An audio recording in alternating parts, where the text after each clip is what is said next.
Salom o'quvchilar. Bugun sizlar bilan turli manbalardan hujjatga obyektlarni joylashtirish hamda header va folder maydonlarini yaratish kabi ko'nikmalarga ega bo'lamiz. Darslikda ko'rsatilgan amaliy ko'nikmalar. Maqsadga va auditoriyaga mos hujjatni yaratish uchun dasturiy uskunalardan foydalanish. Turli dastur paketlarida yuqori va quyi kolon titullarni qo'llash uchun dastur uskunalardan foydalanish. Hujjatga obyektlarni joylashtirish, header va folder maydonlarini yaratish kabi ko'nikmalarga ega bo'lamiz. Boshqa fayldan rasm yoki matnni joylashtirish amalini tanlaganingizda chiquvchi manbani tanlashingiz so'raladi. Screenshot kompyuteringizdagi joriy ekranning tasviri. Siz print screen tugmasini bosishingiz bilanoq screenshot olinadi. Screenshotlarning kerakli qismini kesib olish uchun crop buyrug'idan foydalanasiz. Screenshot clipping uskunasi screenshotlarning faqat sizga kerakli qismini hujjatga kiritish imkonini beradi. Elektron jadvaldan ma'lumotni ajratib olish. Elektron jadvalda ma'lumotni ajratib olish jadvalni nusxalash, ko'chirish natijasi bo'lib, masalan, biror bir jadvaldagi ma'lumotlar ustunini boshqa Excel yoki Word hujjatiga ko'chirishni anglatadi. Elektron jadvallarda muayyan qismlarni boshqa hujjatlarga joylash uchun VLOOKUP funksiyasi mavjud. Ma'lumotlar bazasini ajratib olish.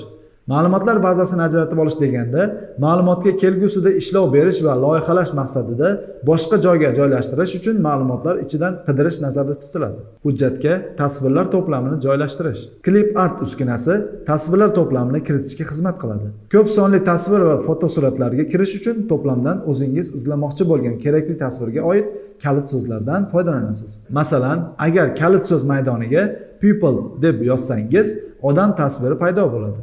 Tasvir xususiyatlari haqidagi ma'lumot, uning o'lchami, fayl turi, saqlangan joyi va hatto kim tomonidan yaratilgani hamda qachon tahrirlangani kabi ma'lumotlar talab qilinganda kerak bo'ladi. Shu bilan birga bu funksiya Alt plus Print Screen tugmalarini bir vaqtda bosish, odatiy print screen tasvirning chekka qismlarini qirqish paytida foydali bo'lib, vaqtingizni ham tejaydi.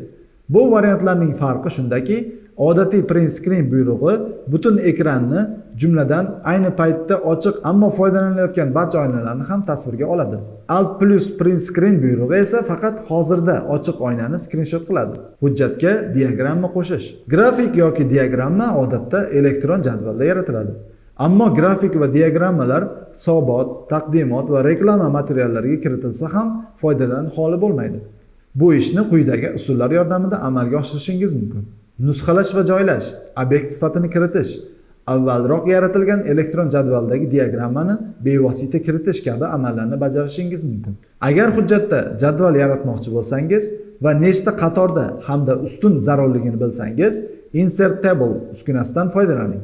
Shundan so'ng jadvalning xususiyatlarini o'rganib, undagi ma'lumotlar va formatni o'zgartira olasiz.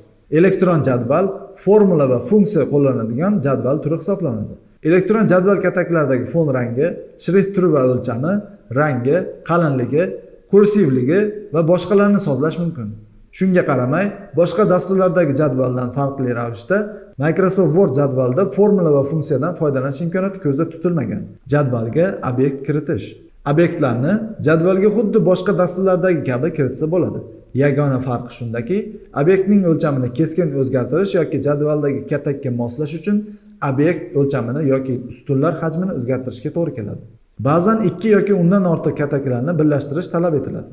Buning uchun kerakli kataklarni belgilab, keyin o'ng tugmasini bosasiz va merge buyrug'ini tanlaysiz. Elektron jadvalga import qilish.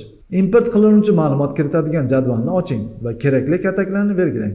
Date menyusidan PRN, text va CSV kabi fayl turlarini import qilish uchun From Text buyrug'ini tanlang. Import qilinadigan faylni toping va belgilang. Keyin import tugmasini bosing. Text Import Wizard paydo bo'lib, ma'lumotni import qilishda sizga yo'l ko'rsatadi. Avval delimited buyrug'ini tanlab, shundan keyin har bir maydonni ajratish uchun foydalaniladigan belgi, asosan virgulni belgilang. Endi har bitta ustun formatini tanlang. Date Preview orqali ustun sarlavhasini, keyin esa Column Date Format Options oynasidan kerakli ma'lumotlarni belgilang. Har bir ustun uchun ma'lumot turi tanlangach, Finish tugmasini bosing. Header va folder maydonlariga avtomatik ma'lumot kiritish. Header va folderga kiritiladigan ayrim ma'lumotlar avtomatik guruhlanadi. Chunki ular bir marta bitta sahifaga kiritilgandan keyin qolganlariga avtomatik qo'shiladi. Masalan, birinchi sahifa raqamini kiritsangiz, qolgan sahifalarning raqami avtomatik kiritiladi. Ismingizni birinchi sahifaga yozgan bo'lsangiz, u barcha sahifalarda avtomatik tarzda paydo bo'ladi. Buning uchun quyidagi amallarni bajaring.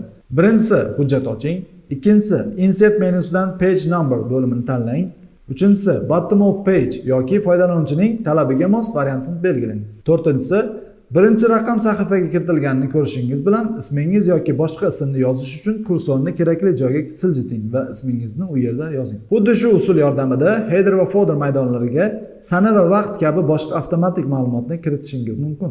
Header va footer maydonlarini yaratish. Header va footer maydonlari hujjatdagi ma'lumotlarga bevosita aloqador bo'lmagan, biroq muhim hisoblangan muallif ismi, nashr sanasi, sahifa raqami, salloqa kabi ma'lumotlarni aks ettirish uchun asqotadi.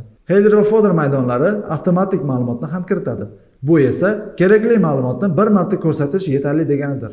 Masalan, sahifa raqamlari yangi sahifa boshlanganda avtomatik yangilanadi va kiritiladi. Bundan tashqari, har bitta sahifaga ismingiz yoki sallohani kiritishingizga hojat yo'q. Ularni faqat birinchi sahifaga kiritsangiz, hujjatning qolgan sahifalari avtomatik to'ldiriladi. Header va footer maydonlaridan elektron jadval dasturida foydalanish.